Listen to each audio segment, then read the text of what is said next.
first step towards achieving your dreams is having the right coach. Get the best education with CAD.com Lab and make your AutoCAD 2D 3Ds Max dreams come true. Download the app now.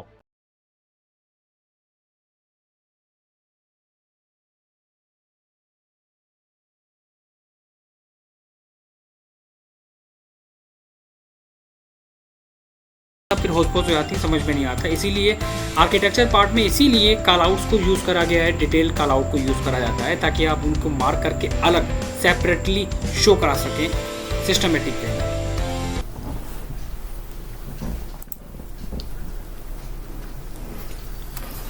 Revit का जो use होता है वो किस वे में करा जाता है? सबसे पहले इसका यूज़ स्टार्ट होता है तो मोस्टली जो बेस हमारा होता है वो हमारा होता है रेविट आर्किटेक्चर से।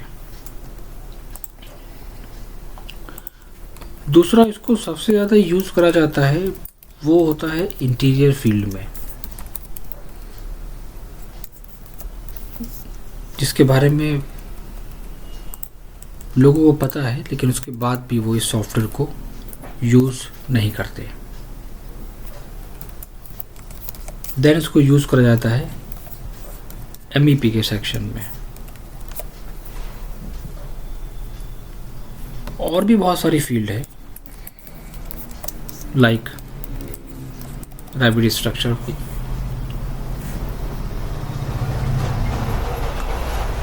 सबसे पहले हम डिस्कस करते हैं आर्किटेक्चर के पार्ट को,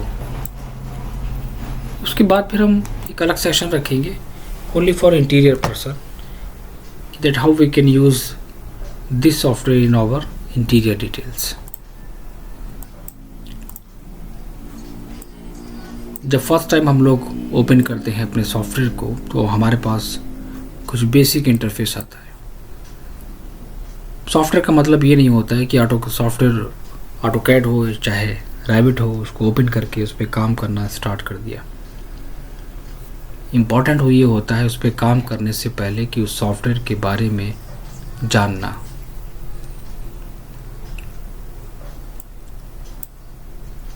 मेनू बार का ऑप्शंस यहाँ पर आ रहा है। नीचे हमें दो ऑप्शंस मिलते हैं, प्रोजेक्ट्स एंड फैमिलीज।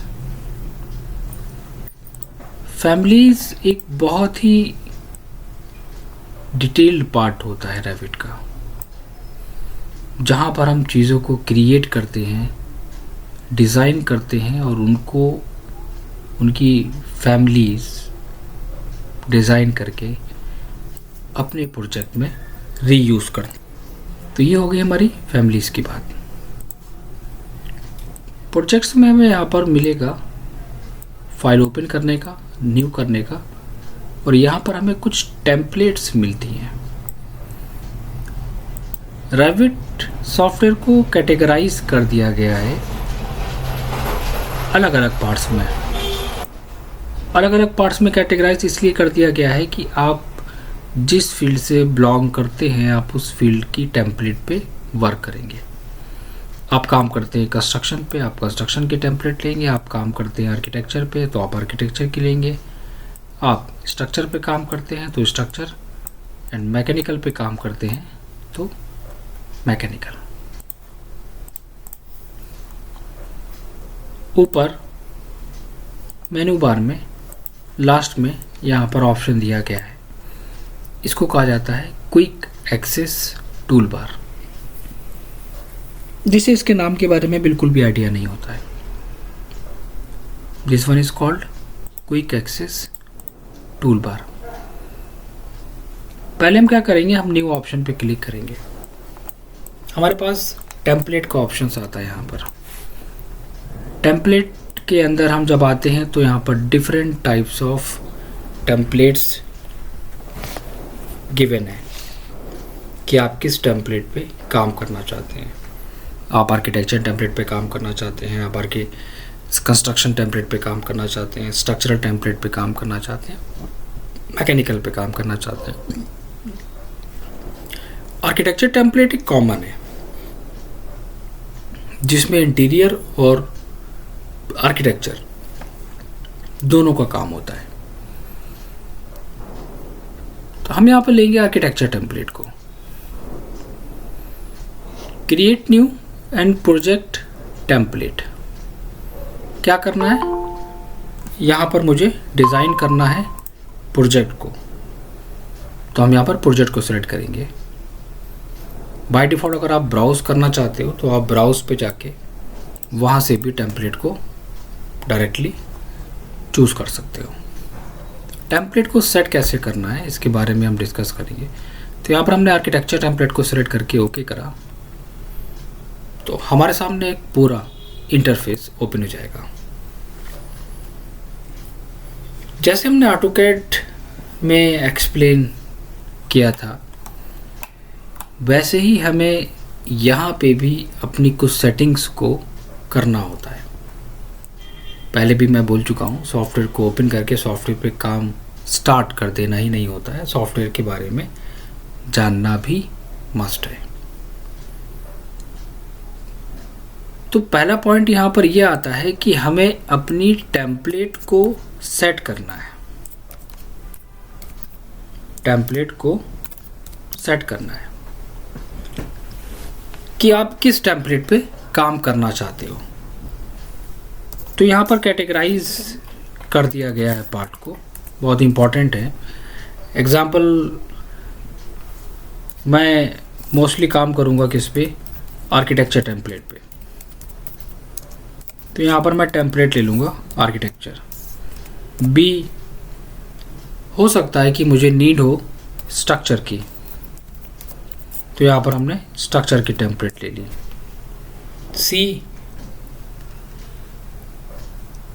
मैं नॉर्मल काम करना चाहता हूँ, उसको कहते हैं डिफ़ॉल्ट टेम्पलेट। और अगर आप मैकेनिकल पे काम करना चाहते हो, mechanical, electrical, plumbing, fire fighting, duct designing पे काम करना चाहते हो, तो आप अपनी टेम्पलेट वहाँ पर चूज़ कर सकते हो मैकेनिकल की। पॉइंट नंबर 1, टेम्पलेट को सेट करना ताकि बार बार हमें प्रॉब्लम्स क्रिएट ना हो अपनी ड्राइंग्स के अंदर।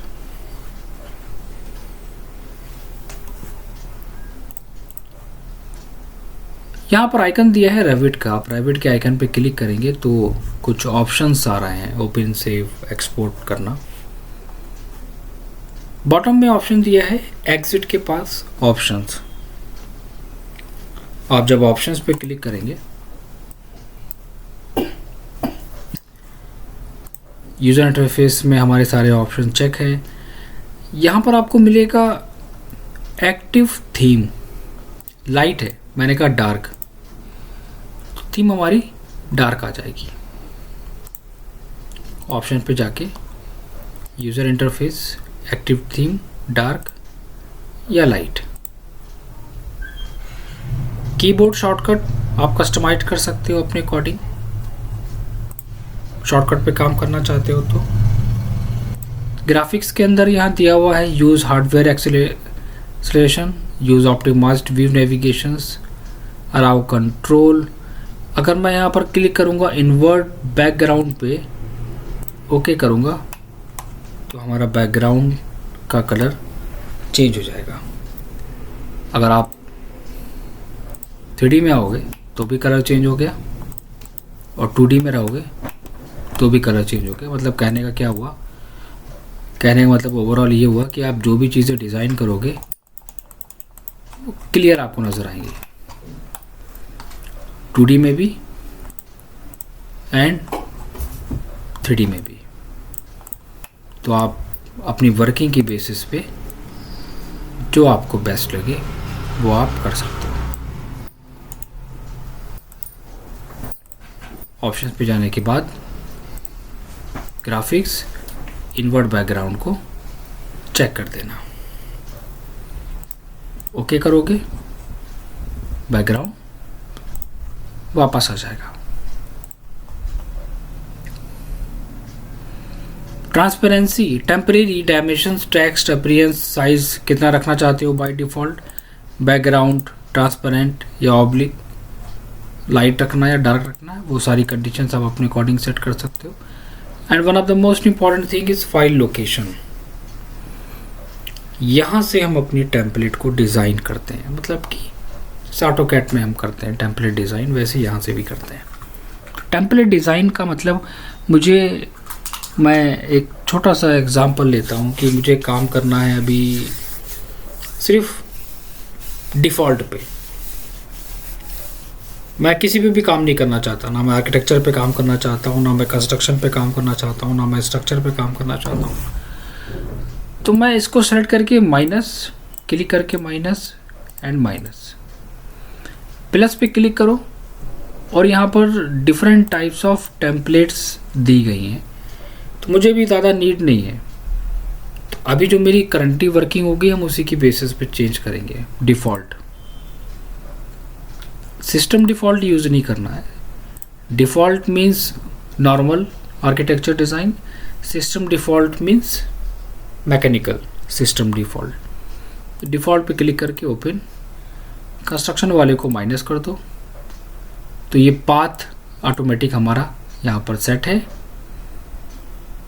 एंड ओके करके बाहर आ जाओ। इससे बेनिफिट क्या हुआ? इससे बेनिफिट ये हुआ कि जब हम न्यू फाइल करेंगे तो देखो हमें हमारी बाय डिफ़ॉल्ट टेम्पलेट वहाँ पर सेलेक्टेड होगी। मुझे टेम्पलेट को चूज़ नहीं करना पड़ेगा बार बार। ये एक सबसे बड़ा प्लस पॉइंट है रेविट के अंदर। तो हमेशा जब भी काम करेंगे तो टेम्पलेट को हम लोग चूज़ करने के बाद ही काम करेंगे। आते हैं नेक्स्ट पॉइंट पे। फाइल पे आओ, सेव एज पे जाके फाइल को सेव कर लो, एक्सपोर्ट कर लो। यहाँ पर अलग अलग फॉर्मेट दिए हुए हैं जिनके बारे में आगे डिस्कस करेंगे। पहले तो हम यहाँ पर इंटरफेस में कुछ चीज़ें देखते हैं। यहाँ पर हमें दो ऑप्शंस मिलते हैं, फर्स्ट एंड सेकंड।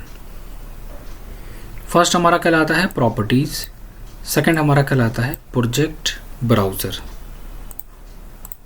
हमेशा ध्यान रखने वाला एक बात को कि प्रॉपर्टीज़ ऑप्शन के पैनल को ड्रैग करके आप राइट हैंड पे रखेंगे और प्रोजेक्ट ब्राउज़र को आप लेफ्ट हैंड पे रखेंगे।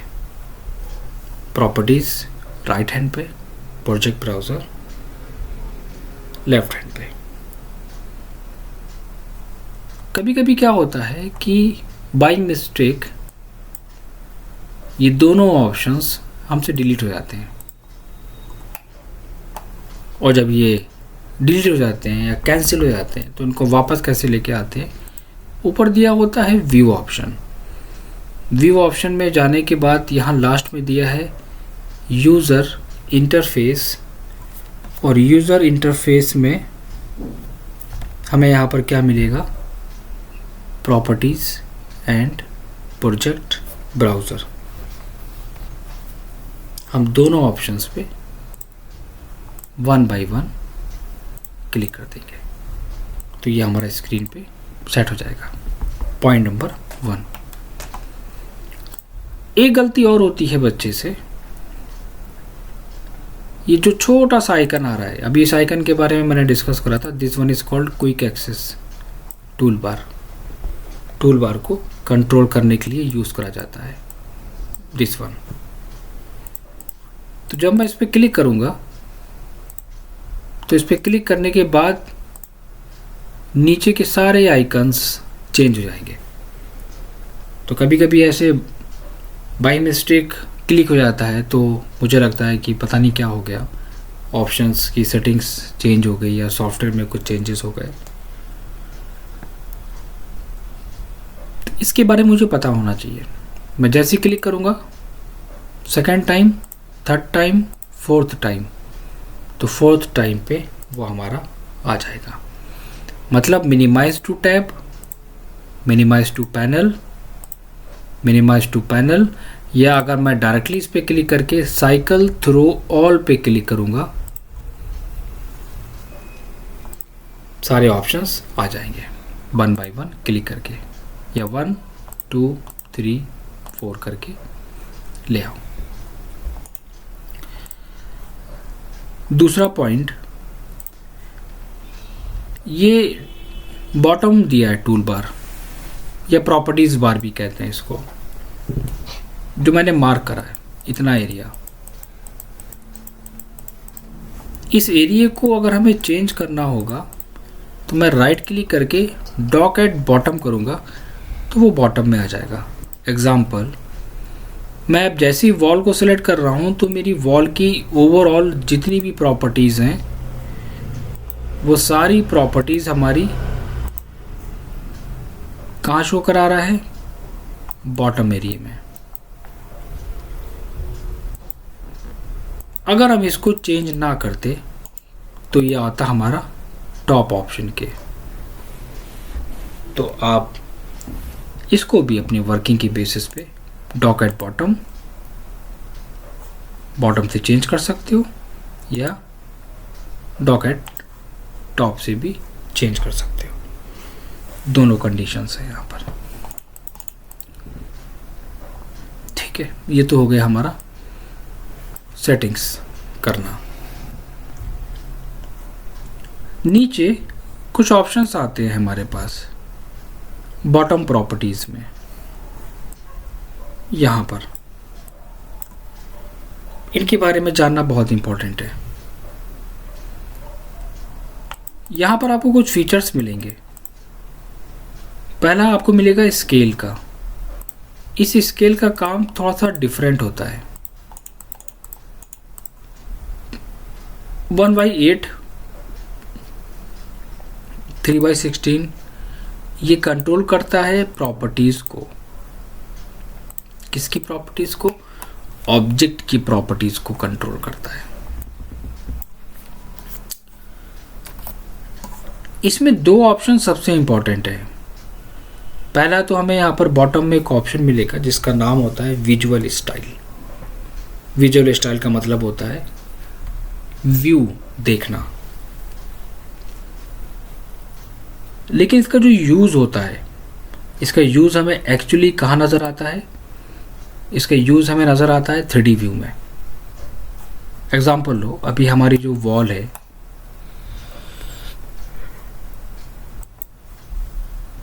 इस वॉल की जो प्रॉपर्टीज़ यहाँ पर शो हो रही है वो 2D में आ रही है।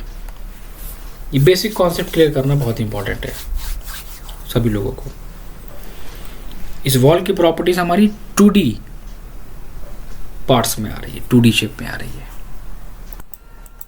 अगर मैं विजुअल स्टाइल पे जाने के बाद कुछ फीचर्स यहां पर गिवन है, wire frame, hidden, shaded, constants, colours, realistic, ray trace. Hidden line करोगे कुछ नीचे होगा, शेडेड करोगे तो वॉल आपकी सॉलिड आ गई। वॉल हमारी यहाँ पर सॉलिड आ जाएगी। तो ये अब 2D के साथ साथ 3D प्रॉपर्टीज भी शो करा रहा है ऑब्जेक्ट की। कंसिस्टेंट कलर पे क्लिक करोगे, कलर शो करेगा। रियलिस्टिक पे करोगे, रियलिस्टिक आ जाएगी वॉल। लेकिन एक बात का ध्यान रखना, जब हम 2D में काम करते हैं, लेवल 1 पे काम करते हैं, तो यहाँ पर प्रॉपर्टीज़ हमेशा वायर फ्रेम ही सेलेक्टेड होनी चाहिए। अदर प्रॉपर्टीज़ आप नहीं लोगे। तो ये 2D और 3D क्या होता है? 2D का मतलब होता है कि लेवल 1 पे काम करना, मतलब लेवल पे काम करना। इसे कहते हैं लेवल।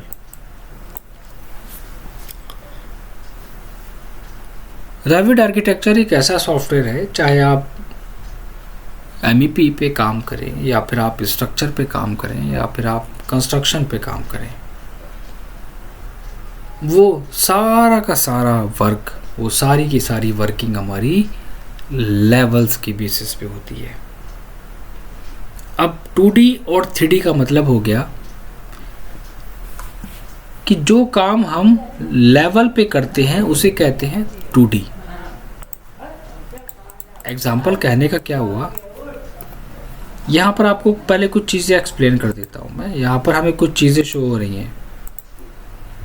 फर्स्ट है हमारे पास फ्लोर प्लान, सीलिंग है सेकंड नंबर पे, थर्ड नंबर पे एलिवेशंस है। तो जो फ्लोर प्लान है उस फ्लोर के प्लान के अंदर भी दो कैटेगरीज हैं, 1 एंड 2। सीलिंग के अंदर भी दो कैटेगरीज हैं, 1 एंड 2। और एलिवेशंस के अंदर भी 4 कैटेगरीज दे दी। सिंपल वर्ड में अगर मैं इनको एक्सप्लेन करूं समझने के लिए, फ्लोर प्लान का लेवल 1 और level 2। Level 1 example ground floor, simple word है। लेवल 1 क्या हमारा यहाँ पर रिप्रेजेंट करेगा, ग्राउंड फ्लोर को। लेवल 2 हमारा क्या शो करेगा, फर्स्ट फ्लोर को।